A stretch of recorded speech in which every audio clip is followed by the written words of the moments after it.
সমুদ্রপথ তো বাংলাদেশেরই পথ। না না না না, বাংলাদেশের পথ না তো। মিয়ানমারের রাখাইন প্রভিন্সের সাথে বঙ্গোপসাগর আছে, ওদের নিজস্ব পোর্ট আছে।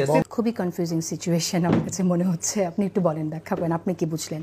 খুবই কনফিউজিং, মানে আমি আসলে কিছুই বুঝিনি। আমি এই যে আমার সামনে প্রেস সচিবের বক্তব্যটা আছে, মানে জানি না আমাদের বুদ্ধি কমে গেল নাকি ওই চেয়ারগুলোতে কোনো না কোনো একটা সমস্যা আছে, যে মনে হয় যারা শুনছেন তারা সবাই এগুলো বুঝবেন না বা খুব বোকা।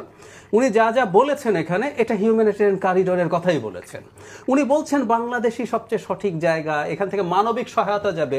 হিউম্যানিটেরিয়ান যে করিডোর স্থাপনের কথা বলা হয়, সেখানে মানবিক সহায়তাই যায়, খাদ্য, ওষুধপত্র, জ্বালানি, এসব।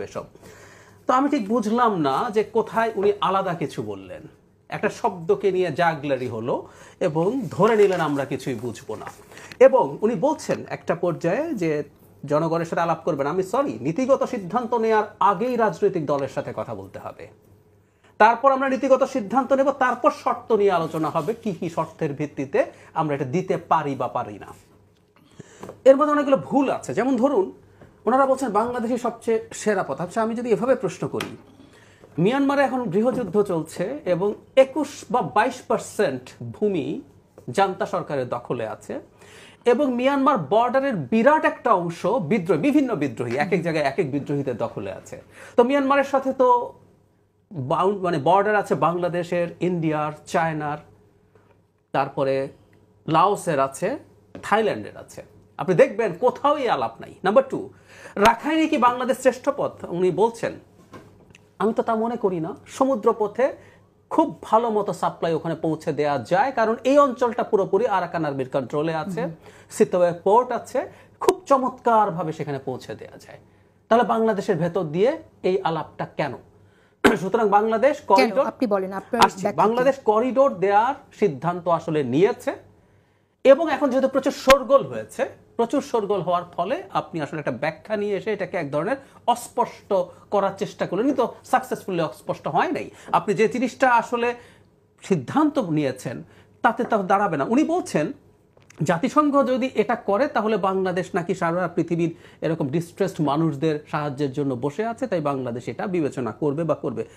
জাতিসংঘ বাংলাদেশের ভূমি ব্যবহার করে মানবিক ত্রাণ, তাদের ভাষায় বলছি, প্রেস সচিব যা বললেন সেটা পৌঁছে দেবেন, সেটা বাংলাদেশের সাথে কোনো রকম কোনো আলোচনা ছাড়া। উনি শুরুতে যে প্রথম আলো হেডলাইন করেছে, তথাকথিত মানবিক করিডোর নিয়ে জাতিসংঘ বা কারোর সঙ্গে কোনো আলোচনা হয় নাই, মানে আপনি আলোচনা ছাড়াই সুমোটো সিদ্ধান্ত নিয়ে বসে আছেন জাতিসংঘ যদি চায়। আর জাতিসংঘ এত স্টুপিড, সে বাংলাদেশের উপর দিয়ে ত্রাণ পাঠাবে, সেটা করিডোর শব্দটা আমরা যদি নাও বলি, সে বাংলাদেশের সাথে কথা বলবে না।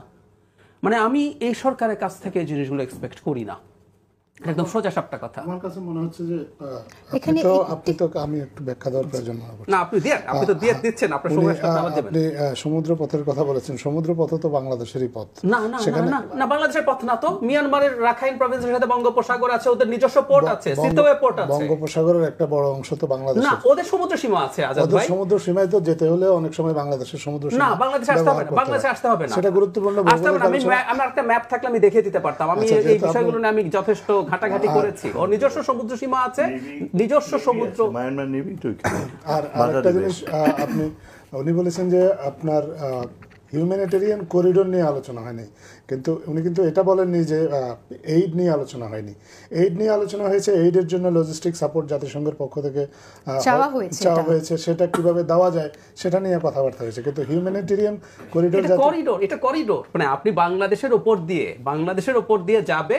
ব্যাপারটা কি? ব্যাপারটা খুব সিম্পল। মানে করিডোরটা এরকম যে আপনি বাংলাদেশে আসবে, সেটা বর্ডার ক্রস করে ওদের ওখানে যাবে, এবং আরাকান আর্মি যেহেতু ওখানকার কন্ট্রোলে আছে, যদি এখানে সমুদ্র পথে মিয়ানমার নেভি বাধা দিয়ে থাকে তাহলে এদিক দিয়ে যাবে। এই হচ্ছে মূল কথা। আমরা ত্রাণের জন্য আলোচনা হচ্ছে, কিন্তু করিডোরের জন্য আলোচনা হয়, কারণ বাংলাদেশের উপর দিয়ে সীমান্ত ক্রস করে রাখাইন প্রভিন্সে ত্রাণ যাবে। It's all about corridor. আচ্ছা, আরেকটা জিনিস একটু বলে রাখা ভালো, আমি পরের ধাপগুলোতে আসবো। মানে কেন করছেন আপনি জিজ্ঞেস করছিলেন, তার আগে একটা কথা বলা দরকার, ঝুঁকির জায়গা। আমাদের সাম্প্রতিক সময়ে হিউম্যানিটেরিয়ান করিডোরের অন্তত দুটো এক্সাম্পল আমরা যদি দেই, একটা হচ্ছে গাজাতে আর একটা হচ্ছে রাশিয়া ইউক্রেন ওয়ারের সময়। গাজাতে হিউম্যানিটেরিয়ান করিডোর বিভিন্ন দিক থেকে দেওয়ার চেষ্টা হয়েছে এবং অন্তত 100 বার অ্যাটাক হয়েছে, সেটা ইসরায়েলকে দিয়ে। আর আরও ইন্টারেস্টিং এক্সাম্পল হচ্ছে ইউক্রেনের সাথে রাশিয়ার হিউম্যানিটেরিয়ান অনেকগুলো করিডোরের হচ্ছিল। এর মধ্যে একটার কথা আমি উদাহরণ দিতে পারি, মারিওপোলের রাশা এগ্রি করেছিল, এটা কিন্তু রাশার মানে একেবারে সমর্থনেও হয়েছিল, কিন্তু সেখানেও রাশা শেষ পর্যন্ত বমিং করেছে, কারণ এই হিউম্যানিটেরিয়ান করিডোরগুলো শেষ পর্যন্ত হিউম্যানিটেরিয়ান বিষয় আটকে থাকে না।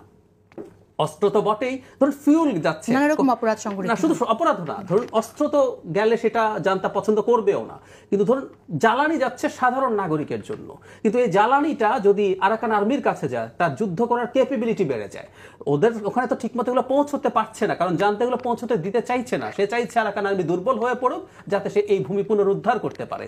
সো এগুলো যখন তার কাছে পৌঁছবে, এগুলো আমাদের কাছে খুব বড় ঝুঁকি তৈরি করবে, এবং ওর তো এয়ার স্ট্রাইক করার ক্যাপাবিলিটি এখনো আছে। আমাদের এই হিউম্যানিটেরিয়ান যে করিডোর বলি বা সরকার যদি বলে ত্রাণ পাঠাবো বলি তাদের ভাষায়, এগুলো এই ঝুঁকি তৈরি করছে।